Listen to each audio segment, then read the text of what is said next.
how to carry with Shaco and dominate the early, mid and late game. The bad part of Season 11 when it comes to Shaco's itemization is that it's a lot harder for you to power spike early, meaning that unlike before, where you would power spike after buying Tiamat and Berserker's Greaves, now if you're going for the Gale Force or the Kraken Slayer, you'll have to get a Noon Quiver, which, as shown in previous videos, allows you to easily farm the jungle. In fact, you're even faster taking the Dragon than before because of the bonus damage that you get from the item's passive. Yet, I've encountered a problem. After playing in high elo this weekend, I've realized that you have a much weaker 1v1 potential. You can still go for super early game invades and first blood, don't get me wrong, but because of the Gale Force it's a mythic item, it means that it's much more expensive, at least when compared to the old Duskblade. All champions power spike harder because of this fact, because of the mythic items having higher costs, and the problem is you lose all your power spike early, and it affects Shaco the most. I mean, even after you get a Gale Force, since it got nerfed, it's a lot harder to get a lead. I really do feel like though Shaco can be much stronger now than in Season 10, but he power spikes much later, which ultimately forces you to focus on a late game oriented playstyle that is really not ideal considering how many carries outscale Shaco in the late game. And that's why I'm making this video, to show you guys the way I'm now playing Shaco to avoid this problem, starting from playstyle, jungle pathing, bot lane to gank and when, to the best itemization for each situation. Hi everyone, I'm the Clone, let's begin. Oh, one more thing, if you guys like my content and want to see more, don't forget to like this video and to subscribe. I'm against a Mastery jungle in this match, and as shown in the guide, I started on the top side of the jungle so I can immediately steal Mastery's blue buff. Starting as Shaco on this side puts you at a massive advantage, because first of all, you start with the red buff, meaning that your clear will be much faster, and 2, after taking the enemy blue, you'll go for the frog to power spike at level 3, and on top of it all, since the frog got changed, now after clearing it you also get a ton of HP and mana back. Now, since the mid and top lane are the closest lanes to me, I'm checking both of them to see if I have any ganking opportunities, as the E didn't show up yet. Therefore, I'm going for his wolves. I leave one small wolf to deny him the XP, and I am already starting to adjust to the situation. Always be prepared to react to unexpected moments like this, as whenever the enemy makes a mistake, you can completely turn the game around in your favor. And as you can see, I'm predicting the E's road by going into the bush and placing the box to block his path. The E plays it quite decent enough though, but he was so out of position that the situation resulted in us getting the first blood on him anyways. And then I get a golden XP from the Skeletal Crab. The best way to win the early game is by taking both Skeletal Crabs. And as I rotate to take the second one, not only I save Taric, but we also get a second kill on the bone plating Lulu. Now I can get items and make my way to the bot side of the jungle, but I only take the blue buff, and this is really important. A big mistake that I used to make is whenever I would get a lead, I would take my time and farm the jungle, but the problem is you always have to pressure in the early game as much as you can, especially if you're ahead, and I really want to emphasize on this. I always have this feeling where I want to do everything, and what I mean by that is farm my entire jungle, then go for the Herald Dragon, take all the objectives and secure all lanes, but you'll never be able to do everything. You must always look for the most profitable and best options you have at the moment. Only go for the best stuff when you can. Only take the buffs, only focus the Herald, Dragon and Towers, because by getting these objectives, you'll get the most gold and advantage. Always leave the Raptors and Krugs for when there is nothing else better to do. Shaco is the utility assassin that can pressure the map like no other champion. You can gank at almost any time from literally any position, and that's a giant advantage you have over any assassin. And this moment right here is the perfect example. I only take the blue buff as I immediately notice the opportunity on the bot lane. The Vayne is so low HP we can easily die for, and same goes for the Lulu. I get the Vayne while the Mastery started scaling with deaths, and then I get the Lulu as well. I only take the big Krug, then I go straight for the Skeletal and Dragon. I then go straight for the red buff, Herald and the enemy blue buff. And again, I'm always looking for opportunities, as I take the frog while waiting. I'm waiting because since the Sylas died, there is only one way he is going to get back to lane if he wants to play the game. I immediately jump in and pause for 1 second. Imagine you're playing top lane and this is happening to you. You are literally being denied to play the game. And not only you die before you even get to lane, but they also take your tower. What would you do? That's why by doing this in the early game, by only going for the best stuff and always looking for every opportunity, I can completely destroy the enemy's mantle. That's how I got to win so many games. And of course the picture wouldn't be complete without the Mastery continuing to scale with each death. We take another tower and honestly at this point Sylas is just done. He's inting.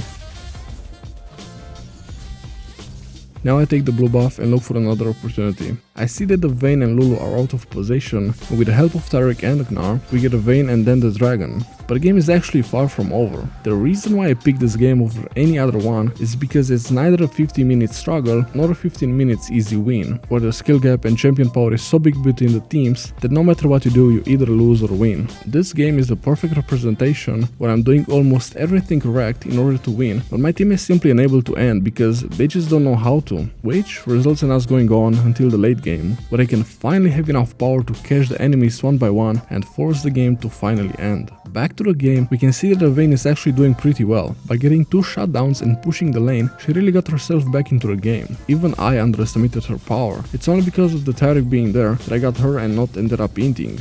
I'm taking the Herald again, and because Victor is doing pretty well too, he gets desperate by trying to get his team back into the game, and that led to him being baited by the Katrina, and I get him.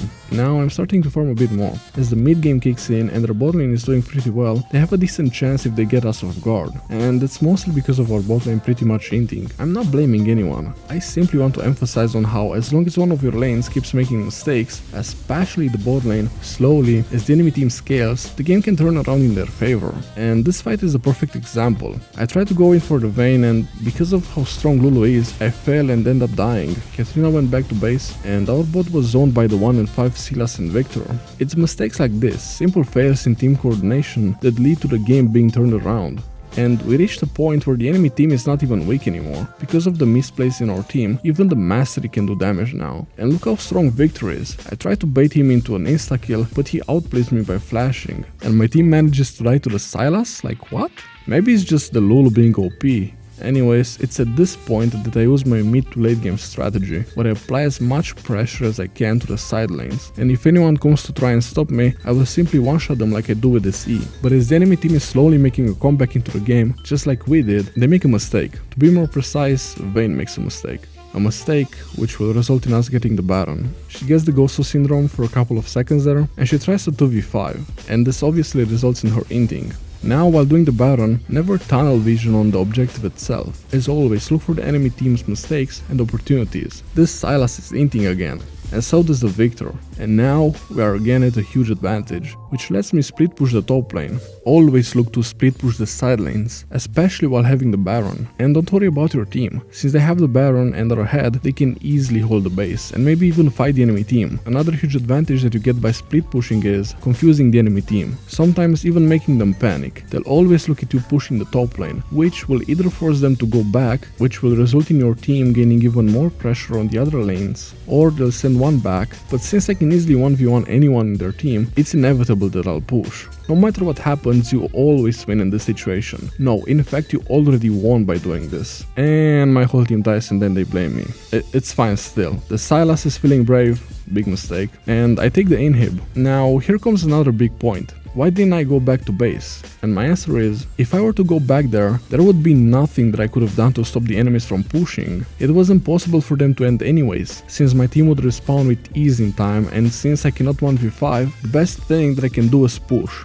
Trade. Inhibitor for inhibitor. In fact, they don't even take out our inhibitor, and they also get a brave Silas. I know that my team died, but that's really on them. I did all I could to profit in that situation, no matter the mistake my team made. In fact, they were so ahead that they probably engaged so badly that even if I were to be there, we would have still lost that team fight. Actually, you'll see later on that those fights are so bad that the only reason why we are winning them is because we are fighting 5v2 or 5v3, as I either zone some of the enemies from the fight or catch them off guard before forcing a team fight at an objective like the Dragon or Baron. And that's what you have to do in the late game as Shaco. Never, ever teamfight like an usual champion. Unless you're playing AP, you'll never be at an advantage in a normal teamfight situation. I'm always pressuring the side lanes, drawing enemies to me, wasting their time, killing them while my team is casually farming or doing whatever to get some gold over the enemies. Now, to slightly touch on the build as well, I'm going for the Gale Force build, with the Infinity Edge instead of the Navori Quick Blades as my third item. The reason for that is, I'm really ahead, and the enemy team has a ton of squishy champions. That's why I wanted the damage of the IE over the utility of the Navori were quick blades. Now, after taking the dragon, which the enemy didn't even try to contest, unlike this Gnar, I go straight for the next best objective and opportunity. Waiting on a victor is such a waste of time. Don't wait to get a victor then Baron. He's under tower and the faster we act the better. I go straight for the Baron, and because I haven't waited with the Gnar for even one more second,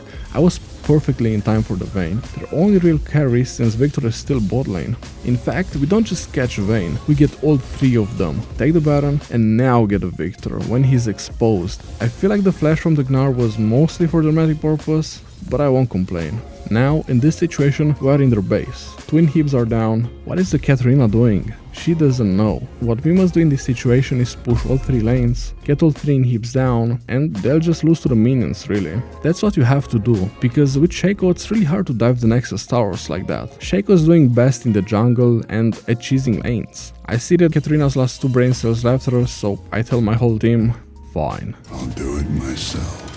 But as I'm split pushing the bot lane, my team ints again. Therefore, I take the inhib and I assert dominance on the Vayne by one-shotting her with half HP. Now that I got a free recall, I prepare for the last fight. I buy my last item, the Mortal Reminder, to be fastest and to counter Lulu's and Sylas healing. It's life or death. We either win this, get the dragon, or I disconnect as it's bedtime. And my mom doesn't fool around, trust me. I tell Silver in the chat to ult me and I go for the E. But as I go in, I see her, and I cannot take my eyes away from her. Her eyes are like emeralds, her lips like... So anyways, after I insta-kill Vayne, the teamfight turns into a clone fiesta. The Mastery takes the dragon, finally accomplishing his life dream, turning this game into a victory in his head, and yeah, spoiler alert, we then won. GG's, I guess. Honor the chat Tarek for the memes, type jungle diff in chat, and let's check the stats and share a few more words at the end. I had a pretty impressive KDA, but to be honest, kills don't really matter. As long as you can secure the objectives like I did in this game, you don't even have to kill your enemies to win. You can simply gain an advantage by starving them, but I guess that wouldn't be fun anymore. I mean, what's the whole purpose of this game if not to have fun? Anyways, always check the gold, it shows how ahead you were, and with Shaco nowadays, to even be able to compete with your enemies, unfortunately, you'll always need to have a gold advantage. Farm, I had one of the highest creep scores. This means that I split pushed a lot, and the really important thing as well is, after minute 20 when the jungle penalty expires, you should always look more for lane minions rather than jungle camps, as they give you a ton more XP. And I mean a ton, trust me. That's the reason why the enemy Jax is level 16 while your poor AD carry is level 12. Anyways, I hope you guys enjoyed this video and learned a lot from it, and I also hope I made it easier for you to copy my playstyle and go ahead and carry your own games now. Oh, one more thing, if you're watching this video as it's released, I'm live right now both here on YouTube and on twitch.tv/myreclone. So while you're waiting for, come along and enjoy watching me feed. Also, if you guys enjoyed this video, don't forget to drop a like and to subscribe, as it really does tell me a lot when it comes to making more content. And as always, until next time, don't trip and break your neck, guys. Stay safe.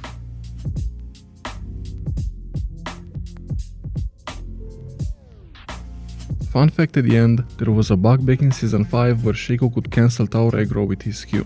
Now that's kinda neat.